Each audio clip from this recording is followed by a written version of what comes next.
Forgiveness. When we've been wronged, the last thing we want to do is forgive our offender. Instead, we often find it easier to put up a wall in our hearts built on bricks of self-defense and pain, resentment, pride, stubbornness, fear, guilt. Let's face it, forgiveness can be difficult. We tend to want to run from things that hurt. But few things stretch us like forgiveness. When we forgive, we're not only showing Christ to our offender, but we are setting our hearts free from bondage. We forgive others because we have been forgiven by God. In fact, our willingness to forgive others is directly related to our understanding of just how much God has forgiven us. In the book of Matthew, Jesus taught the principle of forgiveness in the parable of the unforgiving servant. Let me give you a little history of the time. The standard of forgiving someone set by the rabbis was a person ought to be forgiven for a particular offense up to 3 times. After that, the offended person was under no obligation to grant forgiveness. They considered it done and over, signed, sealed, delivered, if you will. But in Matthew 18, Peter comes to Jesus and says, "Lord, how many times shall I forgive my brother or sister who sins against me? Up to 7 times?" Peter was willing to double the traditional amount of 3, plus add 1 more time for good measure.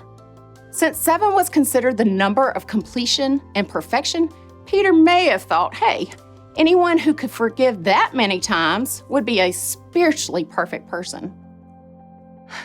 But Jesus answered, "I tell you, not 7 times, but 77 times.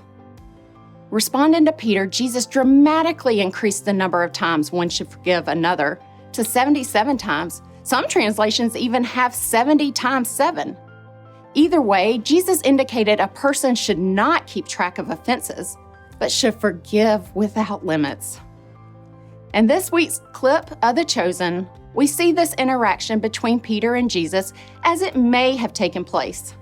Let's watch now as we learn Jesus' heart behind forgiveness.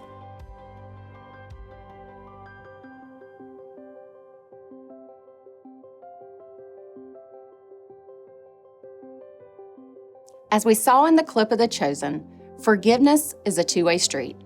When you forgive someone, you're releasing them from their wrongdoing, but you're also preventing their behavior from continuing to destroy your heart. Jesus practiced what he preached. There are numerous examples where Jesus forgave someone's sin, but the most amazing one is found in Luke 23.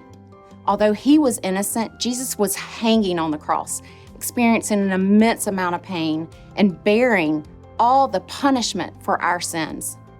Jesus had every right to be angry, fearful, bitter, wanting revenge, even prideful of his innocence. He was being unjustly abused and executed. But what did Jesus say? "Father, forgive them, for they know not what they do."